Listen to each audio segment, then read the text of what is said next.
Né de l'activité tumultueuse de l'écorce terrestre, comme autant de perles noires et blondes éparpillées entre ciel et mer, l'archipel guadeloupéen, ensemble d'îles composant l'arc antillais, se révèle un site privilégié pour l'observation des tortues marines.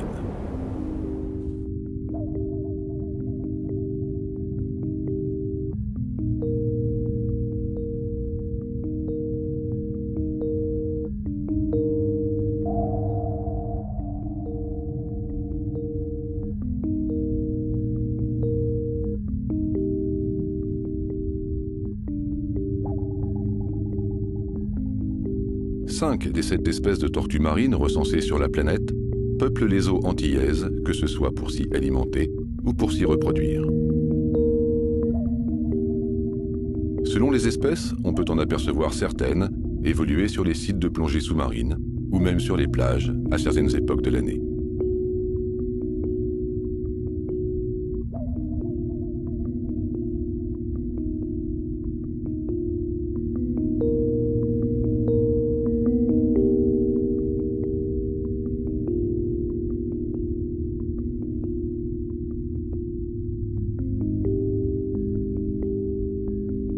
Bien que les tortues marines soient plutôt omnivores, chaque espèce montre une préférence nutritionnelle.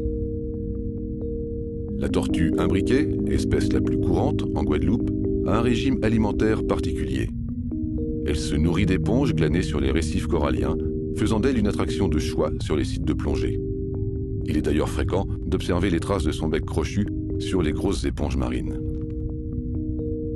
La tortue luth chasse des méduses vivant à près de 1000 mètres de fond au large des côtes. C'est pourquoi nous n'avons pas d'image d'elle en train de se nourrir. La tortue kawan et la tortue olivâtre sont amatrices de mollusques, de crustacés et de végétaux qu'elles trouvent au large des côtes. Les prairies sous-marines sont des paradis alimentaires pour les tortues vertes. Grâce à leur museau arrondi, pourvu de petites râpes, elles coupent et broient les herbes marines de la même manière que le font les vaches. Ce sont les tortues vertes qui, hélas, se blessent en s'écorchant sur les débris et le matériel de pêche irrespectueusement abandonné.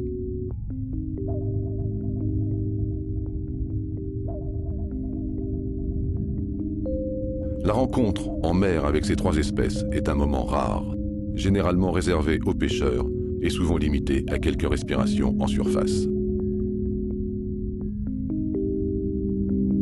Les tortues marines sont en mer la majeure partie de leur vie. Mais tout comme leurs ancêtres terrestres, elles possèdent des poumons, ce qui les contraint à remonter régulièrement à la surface.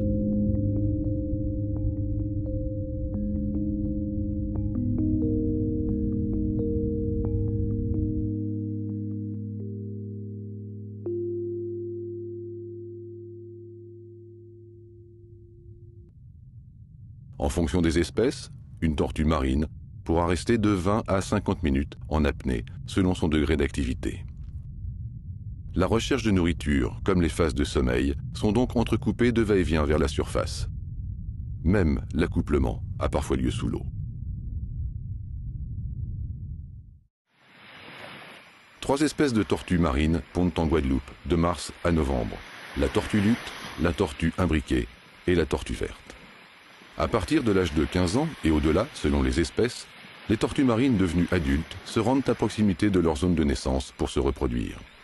Cette migration a probablement lieu chaque année pour les mâles, mais seulement tous les 2 à 4 ans pour les femelles. Les femelles s'accouplent avec plusieurs mâles, généralement à proximité de la plage de ponte. Elles pondent ensuite de 5 à 8 fois par saison. La femelle monte sur la plage, le plus souvent de nuit, afin d'éviter la chaleur et de minimiser les risques de prédation. Après avoir balayé la zone de ponte avec ses pattes avant, la femelle creuse avec ses pattes arrière un nid de près de 50 cm de profondeur. Elle y dépose entre 70 et 120 œufs. Le choix de l'emplacement du nid est le seul instinct maternel de la mère pour ses petits.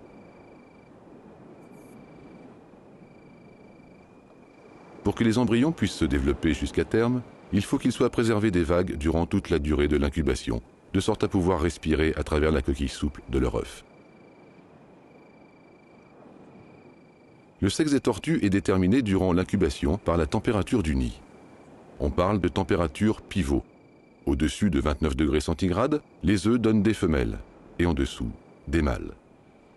D'où l'importance de la végétation littorale en tant que régulateur de ce que l'on appelle le sexe ratio.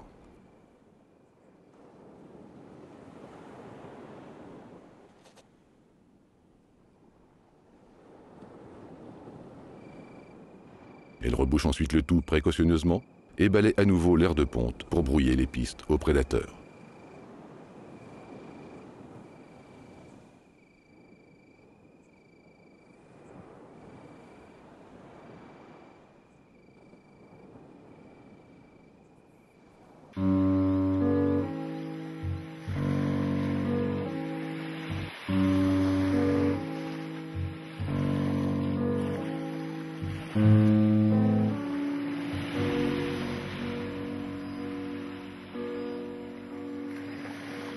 Après 60 jours d'incubation, l'éclosion a lieu au fond du nid.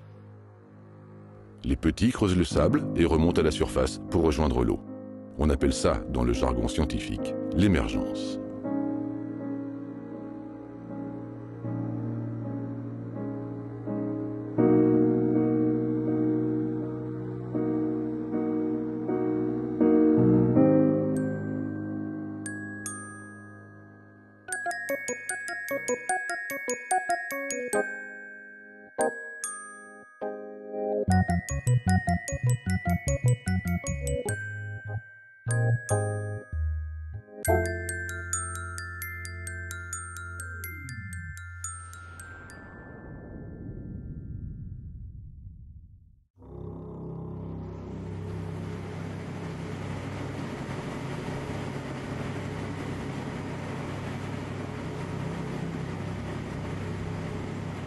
Pendant des siècles, pensant que le nombre de tortues marines était infini, les hommes ont chassé les tortues sur les côtes antillaises pour leur chair, leurs œufs, leurs écailles et leurs vertus médicinales. Depuis une cinquantaine d'années, l'avènement de techniques de chasse plus efficaces et une demande toujours plus grande en viande ont mis d'autant plus en péril la survie des tortues marines. La surexploitation était facilitée par le fait qu'il suffisait de retourner les tortues montant pondre sur les plages afin de les immobiliser. Des témoignages rapportent même que, non contents de leur méthodique exécution, les chasseurs allaient parfois jusqu'à faire cuire la viande dans la carapace alors que la tortue n'était pas encore morte. Suite à cette exploitation abusive et à leur raréfaction, les tortues marines sont devenues espèces protégées en Guadeloupe dès 1991. Aujourd'hui, il est strictement interdit de les capturer, de les toucher, de les transporter ou même simplement de les déranger et de dégrader leur milieu naturel. Ce programme de restauration des tortues marines de Guadeloupe, en fait, il comprend plusieurs volets. Il y a de la communication auprès du grand public, auprès des écoles. Il y a aussi tout l'aspect scientifique, donc le suivi à travers les balises Argos, à travers les pontes, à travers les traces. Et il y a aussi, bien évidemment, l'aspect police de l'environnement, donc l'aspect répressif. Cet aspect, en fait, est géré par différentes personnes qui ont leur commissionnement, c'est-à-dire qui sont habilitées à délivrer des procès-verbaux. Ces personnes sont à la DIREN, sont à l'ONCFS et dans le cadre de leur travail, ces personnes arpentent les plages de jour comme de nuit afin de voir si elles tombent sur des braconniers ou des gens qui ne veulent pas respecter cette réglementation. Mais au jour d'aujourd'hui, la plupart des PV sont sur ces espèces protégées, tortues marines ou autres espèces protégées, sont suivis. Et les gens sont condamnés souvent à des peines de travaux d'intérêt généraux, à des amendes, tout dépend de la situation de la personne. Et toute personne qui se fait prendre automatiquement aura très certainement à répondre de ses actes et donc sera en général jugée au tribunal.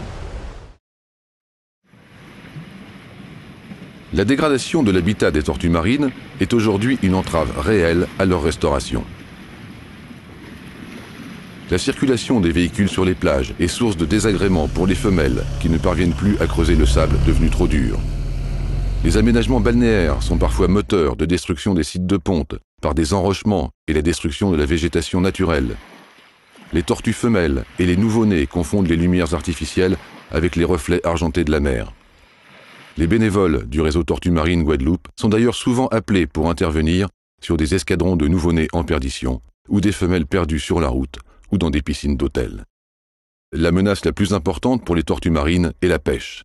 Les tortues s'empêtrent fréquemment dans les filets et meurent asphyxiées après avoir essayé durant plusieurs heures de remonter respirer en surface. Les menaces secondaires sont multiples. Déchets, maladies liées aux pollutions, chiens errants, collisions avec les bateaux sont autant de problèmes auxquels on pourrait pourtant trouver des solutions. Peut-on se permettre, sachant cela, de ne rien faire face au péril d'une espèce millénaire qui fait partie du patrimoine naturel de l'archipel et de la planète? Donc en fait, pendant tout le temps où la tortue pond, on peut intervenir sans trop de problèmes puisque la tortue est un petit peu léthargique. Sitôt qu'on va avoir un mouvement des pattes arrière commencer, ça veut dire que la tortue commence à reboucher. Il va donc falloir déguerpir assez rapidement. Parce que les tortues marines sont indispensables à la bonne santé des écosystèmes sous-marins, un réseau d'associations, de bénévoles et d'établissements publics s'est mobilisé. Ce réseau est animé par l'association Cap Naturel, qui elle-même est sous la tutelle d'un organisme d'État, la DIREN. Le réseau a pour objectif de mieux faire connaître les tortues marines, d'informer et d'éduquer la population aux gestes de bonne conduite. Depuis 2005, l'association Cap Naturel coordonne et réalise de nombreuses actions dans le cadre du programme de conservation des tortues marines. Ce sont des actions et pour améliorer la connaissance sur les tortues marines et pour leur conservation. Il y a donc des actions de terrain, notamment pendant la saison des pontes, où avec les bénévoles et les éco-volontaires, nous sommes sur les plages la nuit pour compter, baguer, mesurer les tortues marines et aussi donc, le matin compter les traces. Donc ça nous permet, en cours de la saison des pontes, de compter le nombre de femelles qui viennent y pondre, le nombre de tortues qui sont venues sur les plages. Le travail mené est un travail donc, collectif où chaque aide est la bienvenue. Donc chaque personne peut s'investir en devenant un bénévole et pour donner un coup de main dans le cadre du suivi des pontes ou donner un coup de main notamment dans le cadre de la sensibilisation des scolaires. L'aquarium de la Guadeloupe héberge le centre de soins de l'association Carrette.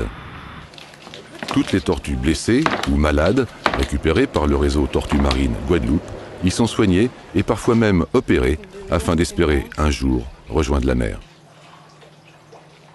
À chaque fois, la remise à l'eau des tortues soignées est l'occasion de partager un moment fort avec des écoliers. Notre jeune génération est fréquemment la première à réaliser l'intérêt et l'urgence de la protection des tortues marines.